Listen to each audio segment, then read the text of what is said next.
It's indeed a combination of both. Traditionally, caste is the building block of Indian society, and the caste hierarchy for many centuries, maybe millennia, overdetermined the social hierarchy and coincided, in fact, with the socio-economic pyramid. But what we've seen after reservations started to play a significant role is the fact that you can see class in caste. So within some caste groups, you have a socio-economic differentiation related to, you can say, reservations. But let's be clear, when we say caste, what do we mean by that? Because, you know, there are so many ways to look at it. Well, you have two kind of aggregates there. I mean, two kind of, you can say, social units. Some people would look at SCs or OBCs as caste, and others would prefer to look at jatis as the real relevant unit. Well, interestingly, class started to play a role in both respects. And I will give few examples quickly. We saw, for instance, Dalits, SCs, benefiting from reservations in some parts of the country, Maharashtra, for instance, in such a way that some of them could catch up with OBCs. And before OBCs could benefit from reservations, you had more affluent Dalits benefiting from reservations, bypassing OBCs in terms of wealth, revenue, socioeconomic status. So that's how class transformed caste relations. And by the way, it's one of the reasons why you have Marathas asking for reservations, because poor Marathas, some of them, could see more affluent Mahars, well, with some envy, paradoxically. And you have the same phenomenon in Gujarat with the Patels, in Haryana or West UP with the Jats. So this is a case of class transforming caste relations, because reservations have helped some of the Dalits to catch up with OBCs or even dominant caste. But then you need also to open this box. There is nothing like the Dalits. I mean, where is the unity among Dalits? We do know that the stigma is affecting Dalits at large, but within the Dalit groups, you have jatis, which have benefited from reservations more than others. And therefore, you have to look at class within the SCs, within the Dalits, and clearly Mahars again in Maharashtra, Jatavs in Uttar Pradesh have benefited from reservations more than, let's say, Monks in Maharashtra or Balmikis in Uttar Pradesh. So within the Dalits also you have class elements. And I would go further. I would argue, and we can do that because we have some statistics, that within some jatis, you have also more affluent elements. You know, you have rich and poor Jatavs. You have rich and poor Mahars. And that's new. That's absolutely new because of reservations, because some people could get a job and one generation after the other benefit from reservations. Therefore, you can say there is a kind of Jatav bourgeoisie, Mahar bourgeoisie, and at the same time you have a Jatav proletariat and a Mahar proletariat. So clearly the situation is much more complex than before. And class within caste is making now a real difference. The differentiation was not so large because the kind of jobs people were doing were not so different. You know, when you were a chamar, you were working with leather. When you were a Balmiki, you were a sweeper. When you were a monk, you were doing ropes. You know, the kind of socio-economic activity you had was so clearly overdetermined by your caste that caste and class largely coincided.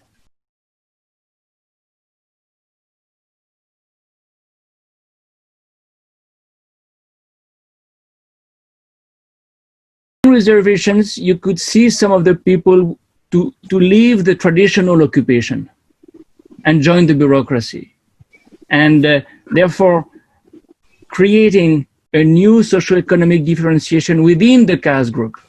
That's the difference. When you say caste, you can say you say class, because but you say more than class, because caste is class plus the pure and the impure. It's class plus the status, because you have a job according to your caste group, but you are also stigmatized because of your birth. I mean, jati means you're born in a category.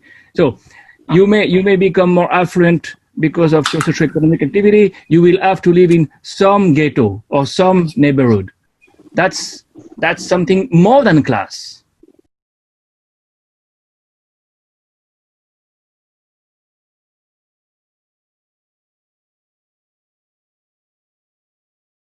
We have indeed a problem that I referred to. Some groups, some jatis, somewhat monopolize reservations and do not make room to the groups, the jatis which have little access to it. Subcategories is a solution, can be a way out. It's a better solution than what we know as creamy layers, because the creamy layer would mean that class is sufficient and you do not need reservations if you are of a rather affluent class. I don't take this, I don't buy this. You may be affluent if you are from a Dalit jati that is stigmatized. You may not get access to the job market, and you may need some protection. So instead of getting rid of reservations for the middle class of Dalits, to subcategorize and just make room to those who have not benefited from reservations is a much better solution.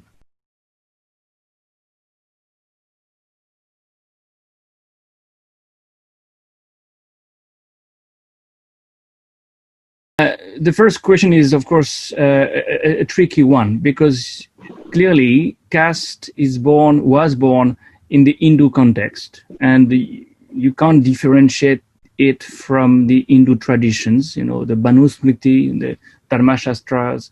These are texts codifying Hindu society and Hindu religion. So there is a kind of birthplace, if you want, that is Hinduism. But caste has migrated to other non-Hindu groups, including Christianity, the Christian community, the Muslim community, the Sikh community. But in this shift, it has lost something very important. The stigma regarding purity and impurity is less usually. So the criterion is different. The emphasis is not so much on the pure and the impure, but on where were your ancestors coming from.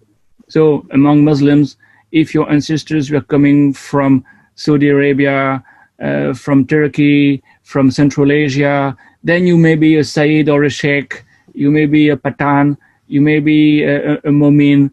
So you do not differentiate according to the pure and the impure only, or mostly. The origin, the kind of pedigree makes a big difference. And the Aslaf are those who were converted on the spot, but they are impure, or they are lower, not impure, they are lower precisely for that reason, the birthplace of the ancestors. But all the people are supposed to meet in the mosque. Within Hinduism, all the people are not supposed to meet in the temple because of this stigma, which means that there is one temple for one caste group and not a temple for everybody. Same on the Christian side. are you a convert, or are you someone who descend from Saint Thomas or the Syriac, coming from the Middle East? Again, the birthplace of the ancestors make the difference, make a big difference. So you have some commonality, and the fact that you marry within your caste is common to all the communities, Hindus, Christians, Muslim, but this question of the pure and the impure is typically Hindu, is typically something the Hindu religion has invented in a way. And that's why Ambedkar wanted to convert, because he considered that you have to live Hinduism to reach equality, at least to maximize your chances of achieving equality. Now, yes, you ask also whether this is unique. In many ways it is. In many ways it is, because there are very few places in the world where, irrespective of your type, your physical type, you have such a strong sense of hierarchy based on birth. Maybe the Burakumin in Japan are the closest equivalent, but there are very few examples of this kind of segregation and discrimination. And that's what Dr. Ambedkar was saying. Dr. Ambedkar was saying, this is unique. This kind of inequality is unique. He said, we have invented graded inequality. And that makes revolution very complicated, because you have always someone below you. It's a very differentiated kind of inequality. And you have always someone below you, because you think in terms of status, you think in terms of pure and impure, and that is endless almost.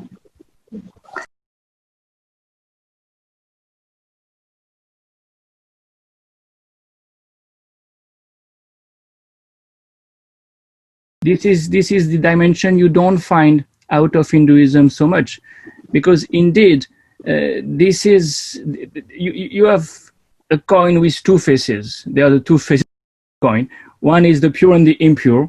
The other one is endogamy, the fact that you marry within your own caste group and you reproduce the same family relations and status-based relations within the caste group, because you marry within the caste group. So the impure and the impure is not something secular. It's associated with Hinduism, and that has not migrated as much as the other secular dimensions, if you want, out of Hinduism. And what has migrated is precisely the endogamous practices. The endogamous practices are almost universal. You marry within your caste group. The pure and the impure has not migrated as much, as evident from the fact that you are welcome to the mosque, whatever your caste group, whereas you are not welcome to the temple, whatever your caste group.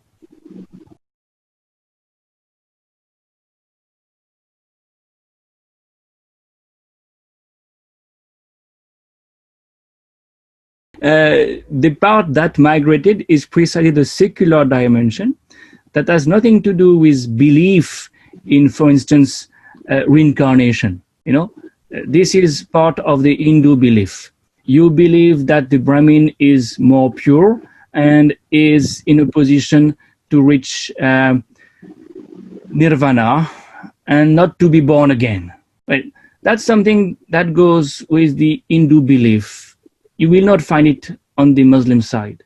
What you will find in the Muslim side is the idea that you have to marry within your own caste group. And this is, in a way, a societal, you can say secular dimension of the caste system.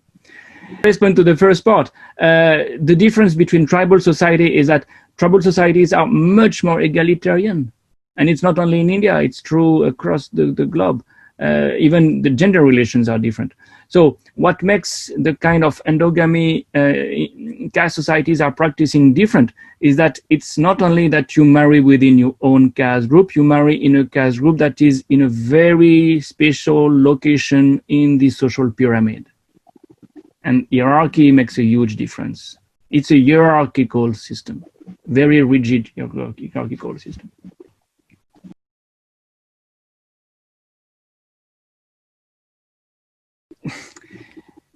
The question is, why do you make reservations? You make reservations certainly to redress past oppression. Certainly, there is a legacy that has to be redressed.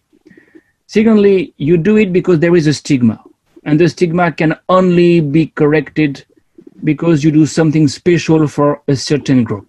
This is discrimination, but positive discrimination in that sense. Thirdly, you can also argue that you make reservations because you want people from every sections of society in the state apparatus. So you are not only selecting the people who deserve to be a civil servant, to deserve to be an IAS or an IPS. You also make reservations to make sure that you have people from the bottom of the pyramid as IAS, as IPS, because IAS officers, IPS officers have to deal with the whole of society. So it's very important for society to be represented in the state apparatus. So diversity is one of the reasons why you do positive discrimination. So the merit question, therefore, is very easy to somewhat criticize. You may not merit in terms of grade, but you deserve to be there because you serve the people, and the people need persons from every sections of society in official positions. And the Dalit will go to the Tana much more easily if in the Tana there is also a Dalit. And the tribal, the Adivasi, will go to the BDO officer even more easily if he knows that in the office there is also someone from his own background. So that's a way to somewhat reverse the argument. Those who have the merit do not necessarily have the accessibility and the knowledge of what society looks like, because they have no idea, the upper caste IAS or IPS officers, of how Dalits live. But they have to deal with Dalits, and Dalits have to deal with them.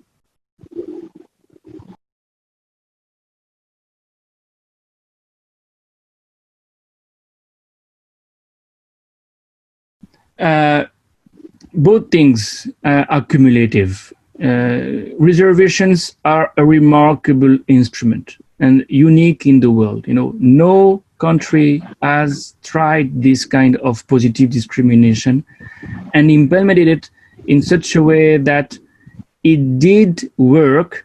A new social group has emerged from the Dalits, from the Adivasis, and tomorrow from the OBCs. That's a real achievement. Now, what Ambedkar realized was that most of those who benefit from reservations may become new Brahmins, may just emulate the caste system, may sanskritize, and may not help their fellow, those who were staying behind in the ghetto, as he used to say. And that's possibly why he thought that conversion was important, because by converting, you escape the sanskritization route. You are not trying to emulate the Brahmin. You do not try to be like the superior, so to speak. You are elsewhere. You are in a different cultural environment. So both things, I think, are cumulative. And the impact of reservations would have been much stronger if conversions had continued on the same pace as the one it had worked in 56. But both things are probably complementary. So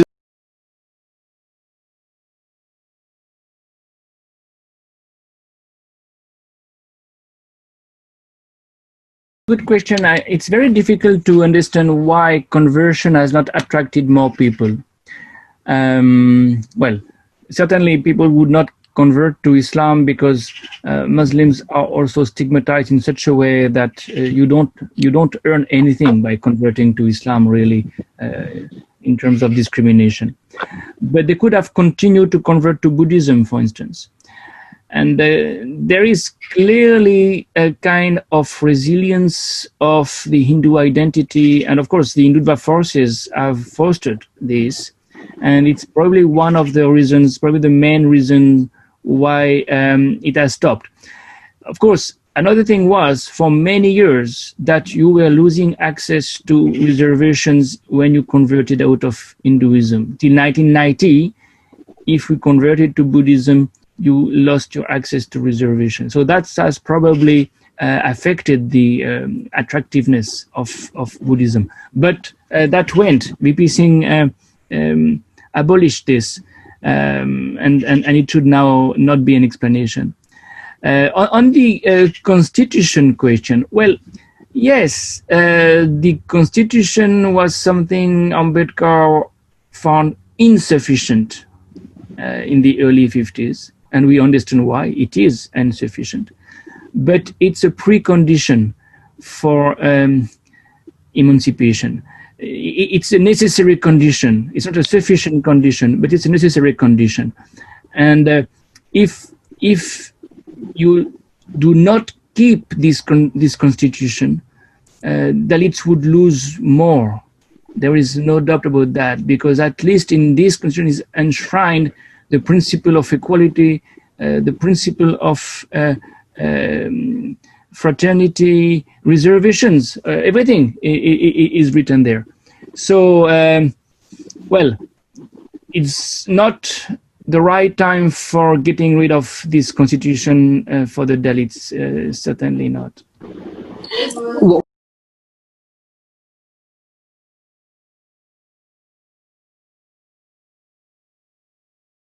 when you say Indians, it's big. It's a bit too general, you know. It's not as if everybody thought alike. There is definitely a kind of obsession with fairness of the skin, and very recently we could see that even websites like study.com had to remove the filters making skin fairer on the photographs. You know, it's such a clear indication of this obsession with fairness. This is certainly a reflection of some prejudice, racial prejudice, and that is certainly affecting the way Black people are perceived in India. But again, not by everybody. And in the first place, the darker you are in India, the more, the closer you may look like or feel like vis-a-vis Black people. And that's one dimension, but there is the ideological, political dimension that needs to be factored in as well. I'm sure you're aware of the movement called the Dalit Panthers, and the Dalit Panthers were emulating the Black Panthers. So here is an Indian movement that was very much fascinated by some initiative taken by Black Americans. So for them, I don't think the black color was a problem. These Indians certainly were not racist. So again, it depends to whom you turn for.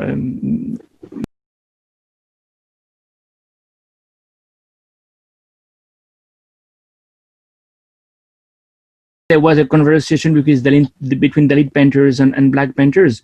The problem is that most of these conversations are very confidential.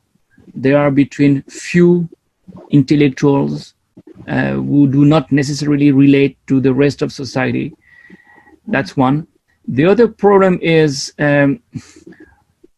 let's admit, first of all, that Dalits do not form a bloc. There is nothing like a Dalit community. As I said in the beginning, the differentiation among Jati lines, among socio-economic lines, remain so strong. The precondition for a conversation of this one to take place is, first of all, to federate, unify, homogenize. So these are the two caveats. One, it's restricted to few intellectuals. Two, the precondition for a similar movement is certainly unity.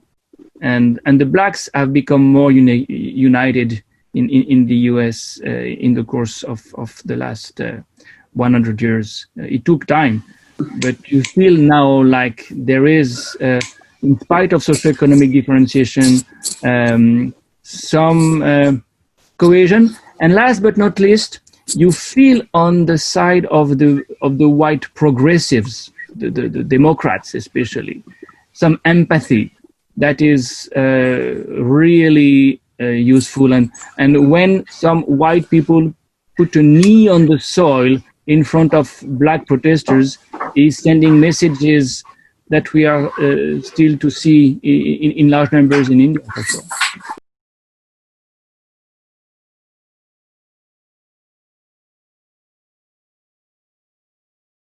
You have a civil rights movement if you think, for instance, about PUDR, PUCL. You know, these movements were built precisely for defending equality, individual liberty. It was, in that sense, a reformist movement. I mean, a civic movement defending individual freedom as well as collective freedom. The problem is that most of these movements hardly incorporated low caste people, and therefore you have a kind of divide between Dalit movements, and the one you listed are the most well-known ones, you know, Ambedkarite movements mostly, and civic movements in which very few Dalits took part. And that's what was missing, the kind of connection, the kind of merger between the two. That I can't think of any organization where these two streams have merged really. And that is what is missing indeed, yeah.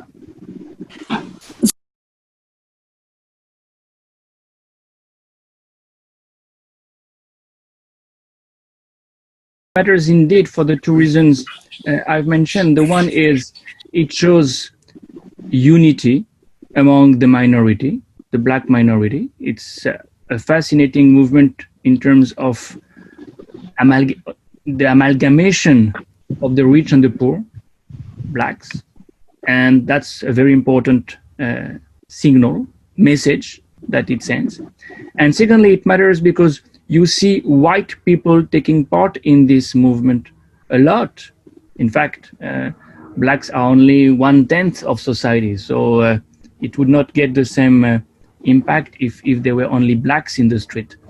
And that's something that matters a lot for India indeed, because Dalits will never emancipate themselves on their own. They need unity, that's a precondition, but they need help from the rest of society. So these are the two things indeed that you can see as useful for India in this Black Lives Matters movement.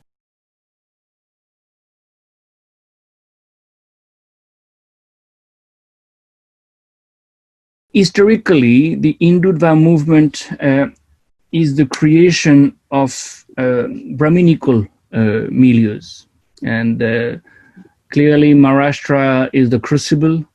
The Maharashtrian Brahmins have been at the helm of the movement RSS for decades. So it's something that took shape among Brahmins. There is hardly any doubt that it was a way to resist Muslim mobilization during the Khilafat movement, for instance, but also a way to resist the rise of Ambedkarism in Maharashtra precisely. Now, of course, the idea, the objective is to make the Hindu Rashtra, and therefore to erase caste, to reform caste in such a way that it would not divide the Hindu society, the Hindu community. How do you do that? This is the trick. Most of the time, the idea that you see propagated on the RSS Shaka is what the Indian anthropologist Srinivas called sanskritization. You erase caste by inviting the low caste people to emulate the Brahminical ethos. And therefore, there is a sense of unity, but at the expense of, you can say, diversity within Hinduism. The Dalit culture, the Dalit way of life, the Dalit food, to begin with, is not something legitimate and valorized. What is supposed to conduce to lead to unity is the imitation of the lifestyle of the Brahmin. So there is certainly a rejection of caste, but the way caste is annihilated is not the Ambedkar way, it's not the egalitarian way, it is the sanskritization way.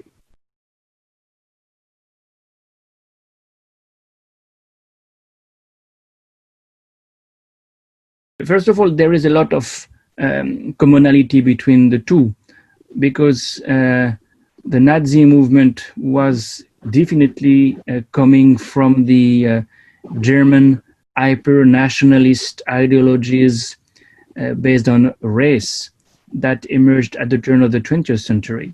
So ethno-nationalism is the fountainhead of both movements. The difference comes from mostly one dimension. The Nazis and the fascists as well wanted to change society from above by using the state as their instrument. And that's why it was so important to seize power. The putsch that Hitler tried to achieve in 1923, or the way Mussolini worked on Rome, where literary coups, the attempts at seizing power, the state power, in order to impose their views on society from above, a kind of top-down attitude.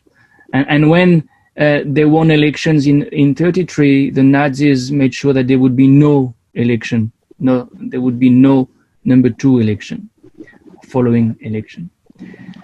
On the Hindu nationalist side, there is a growing interest in the state, clearly. That's a major transformation of the Hindutva movement that was not at all interested in state power. But still, the objective is to change society at the grassroots levels. And that's why RSS is developing its branches continuously, and not only the shakas, but also the branches of the Sangh Parivar, the ABVP, the BMS, so many organizations representing the RSS ethos in all kinds of milieus. Because society has to be conquered. The state is not in a position to work as effectively as the Sangh Parivar at the grassroots level. So that's a major difference. Again, the ideologies have a lot in common. The modus operandum for achieving the purpose takes different routes.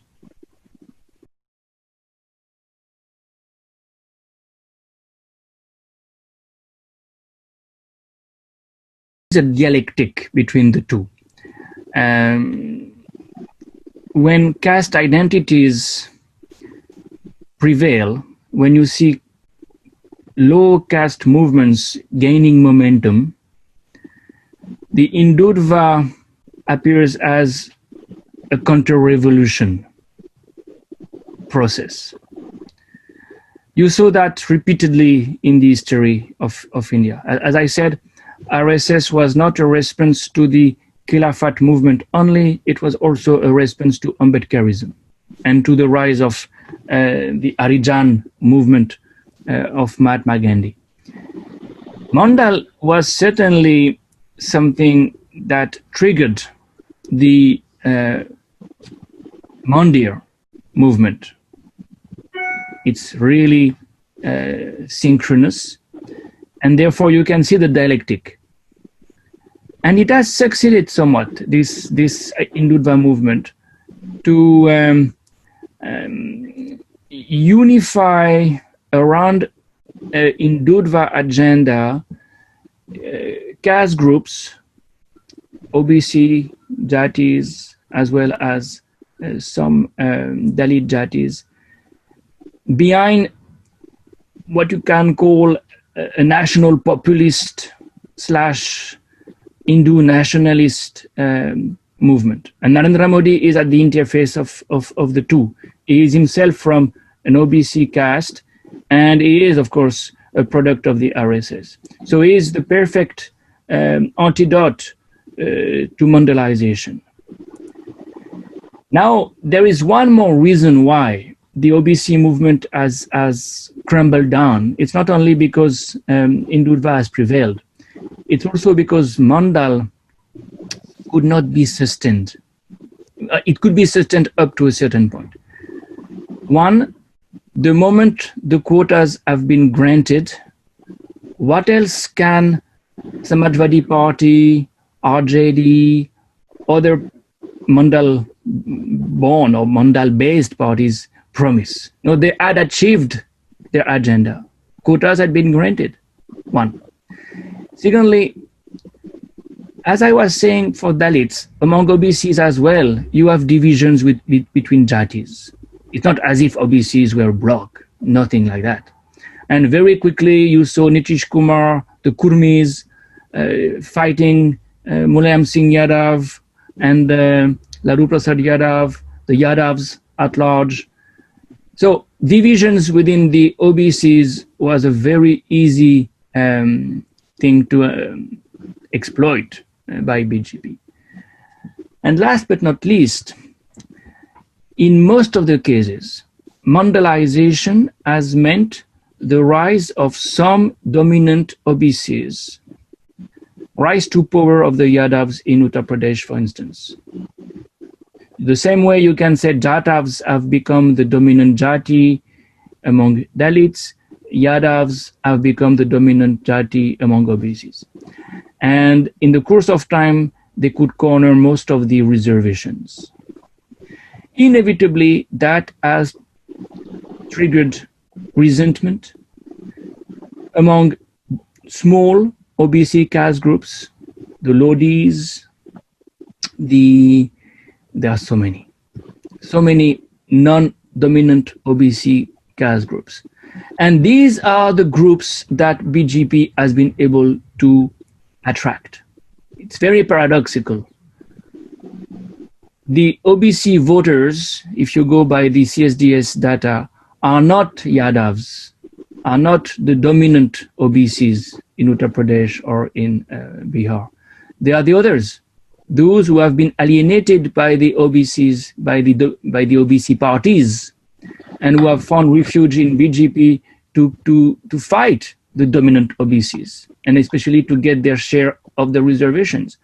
So there are many reasons why the Mandalization process could not be sufficient, could not be sustainable, and therefore it's also easier. It was also easier for Hindutva forces to exploit religion and bring at least some of the OBCs and some of the Dalits on the sanskritization / Hindu nationalist program.